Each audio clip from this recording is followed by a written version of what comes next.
Hello friends, it's Alex. So this month, K-Influencer has asked us to interview ourselves. And since it feels very awkward for me, I've decided to twist it a little bit and turn it into a Buldak Mala tongue challenge. So here I have my favorite instant noodles, which are the Buldak glass noodles in mala flavor. So it has a bit of a Sichuan pepper taste. And they are, I would say they're spicier than the original, but they're my favorite because they're more chewy and I don't know, I love them. And I think the spice will relieve me from all the awkwardness and the stress. So the plan is to take one noodle and then answer a question. So yeah, I'm a big fan of hot ones, so I thought I would do a similar concept where we just see how my situation and how I'm feeling evolves as I increase the number of noodles I intake. And so yeah, I'm gonna cook these real quick and then we'll get to the Q&A. Okay, I'm back with the noodles. I don't know if I can show them to you, but they are quite well done and they are very chewy. I have as heat relief because since I've left Korea, obviously my spice tolerance has gone down. So I got some boiled eggs for protein also, some seaweed, and in drinks I have a lot of water and some makgeolli, which is some rice wine, and which should be very efficient because it's kind of like a milky taste, sweet milky taste. And I have some tissues, of course, because I'm pretty sure I'm gonna cry immediately and my nose is gonna run very quickly. So yeah, but let's just go for it. I'm so excited. First noodle.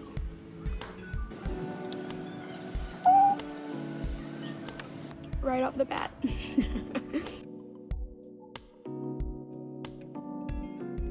I am Alex. I'm 25 currently, and I've just finished my studies and I'm going to be working in a few months.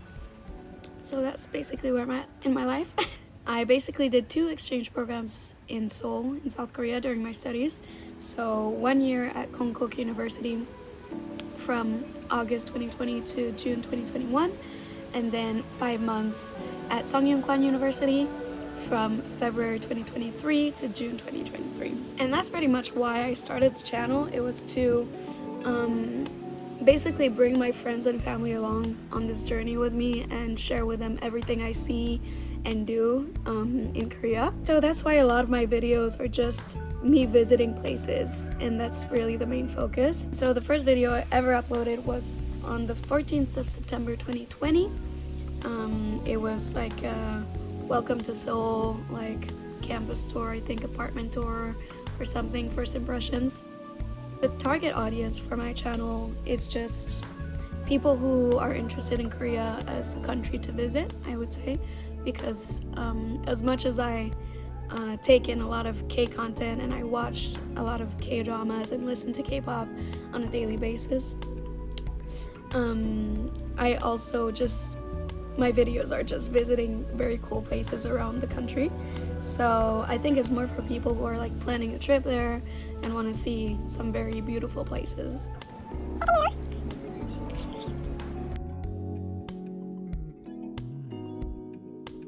My core values are kindness. Honestly, I think the most important thing in society is to be kind to one another. So there's kindness, there's also open-mindedness. I think when you decide to go to another country, you must go there in an open-minded mindset. And you have to be open to discovering, the nose is already running,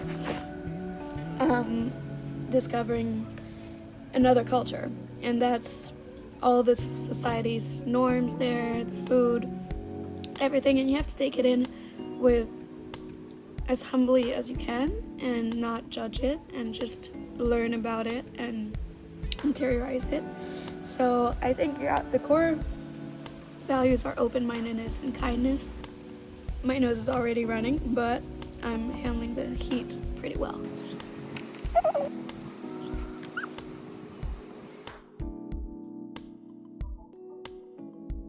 In my vlogs, because most of my videos are vlogs, there are certain key moments where I am just overwhelmed with happiness and euphoria, because I am a very emotional person. Most of my senses are very developed in the sense that I feel overwhelmed very quickly. So by noises, by smells, things like that, I feel more attacked easily. But this aspect of my personality also goes on the positive side. So I can be super sad instantly if something goes wrong and just cry for hours and just feel like it's the end of the world. But at the same time, I can also cry because I'm happy. So there's been several moments in my YouTube journey where I'm just crying of euphoria and being like, wow, I'm so lucky to be able to live this, and life is so beautiful in that moment. So that's when I feel most joyful and immersed in my content. It's when I'm really vulnerable and I'm truly myself and I'm sharing my raw emotions with people. I'm glad I'm not afraid to cry on camera, especially in those moments where I'm happy. There was also a moment when I did Bukansan and I was almost having a panic attack because it was so difficult for me physically and I was freaking out. But those are the most memorable moments for me where I feel totally immersed in my content creation.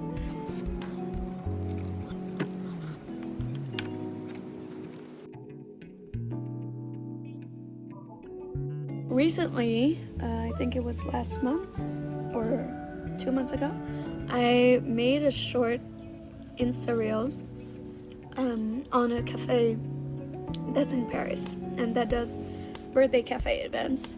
So this birthday cafe was for BTS, and so that was pretty much the first video I made about Korean culture outside of Korea, so since it was a cafe in Paris. And that video got almost 1,900 views, which is something I've never reached before, like by far.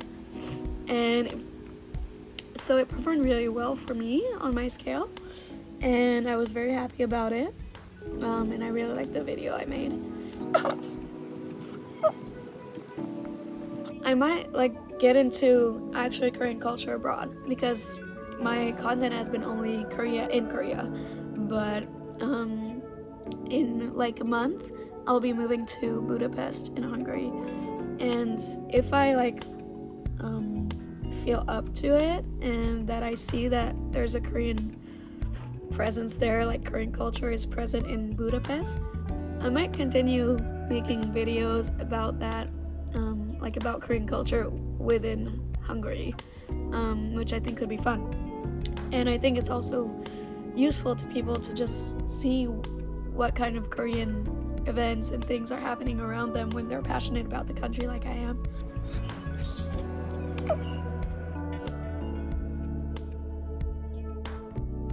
Actually, my following is really small at the moment, very, very small. But I have been getting a few comments from people that are not my friends or are not people that I know, and honestly, that made me so happy to be able to connect with people online and seeing that people enjoy what I do, even if it's just a couple,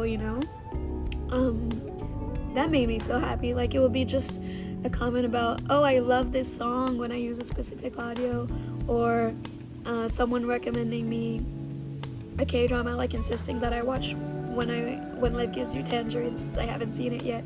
Things like that, they really make me happy because I'm connecting with people who enjoy the same things as I do.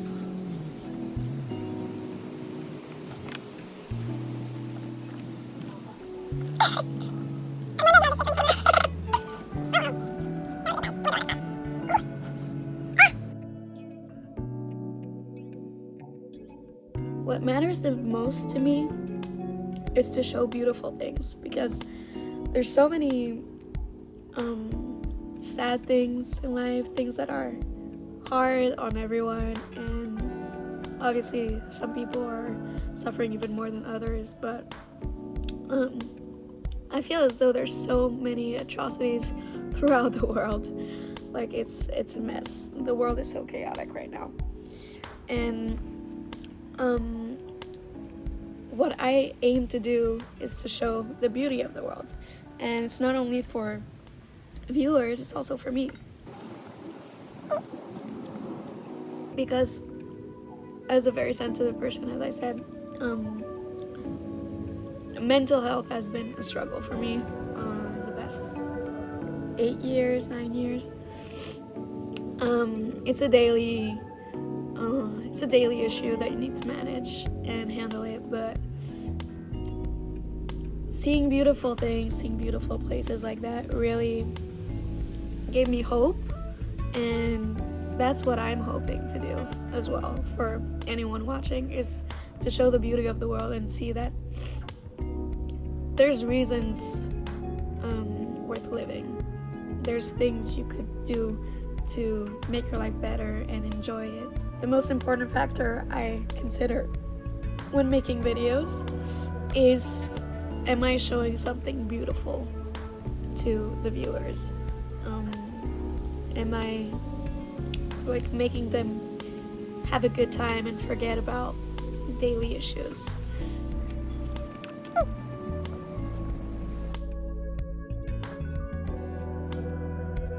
When I first started my channel, I knew I wanted an intro, and at that time I already knew how to use a software that's called Adobe Character Animator.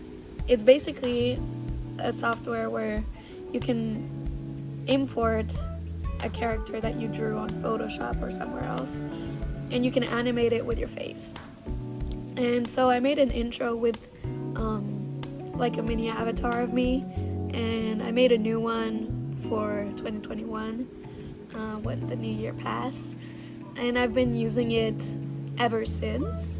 So I think it's a cute little visual that I created, and I really enjoyed it.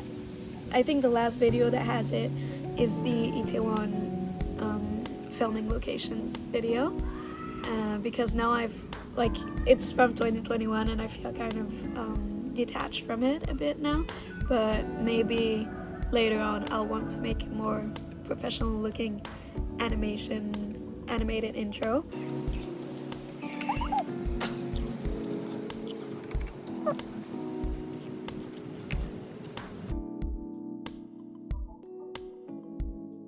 Korean dramas were my entryway into Korean culture. Honestly, one of my favorite activities to do ever is to visit K-drama filming locations. So if I can continue to do that content, I would be so happy. I might need to look into European locations for the next few years, but it's just so surreal when you go to a place where they filmed a series and you recognize it instantly. When I was in Korea, I went to, I think it's in Paju. There's the action school from Secret Garden, and I was like, because I recognized it instantly, you know, and I was like, oh my god. And I just stumbled upon it right as I arrived in Paju. Actually, I don't think it was even on my list of things to do there, and I just walked into the art village and it was there, and I was like, oh my god. And it's like identical to the series. There's just like posters on the walls from every movie that people train for, I guess, from that school, and it's just such a cool experience.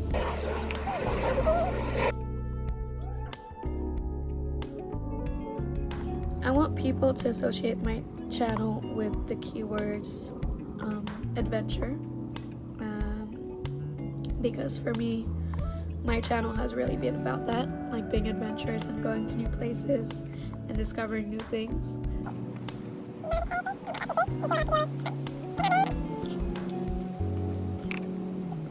Alright, I'm gonna finish those. Let's see how I do, because basically I'm still doing really well, I think. But I think it's because like I had to do a question between each bite, so it kind of let the heat go down. Or maybe I haven't lost my spice tolerance that much.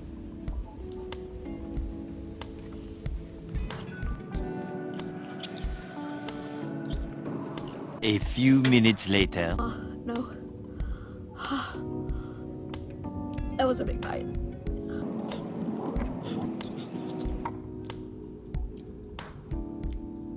I'm dying.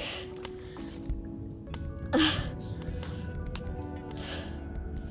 dying. It just stays in your throat.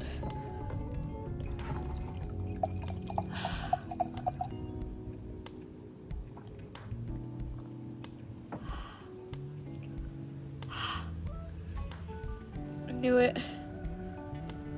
Macaulay for the win.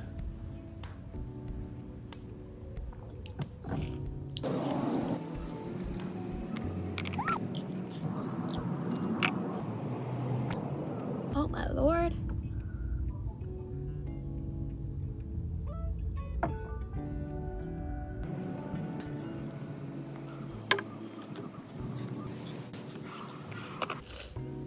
Oh my god, the runny nose.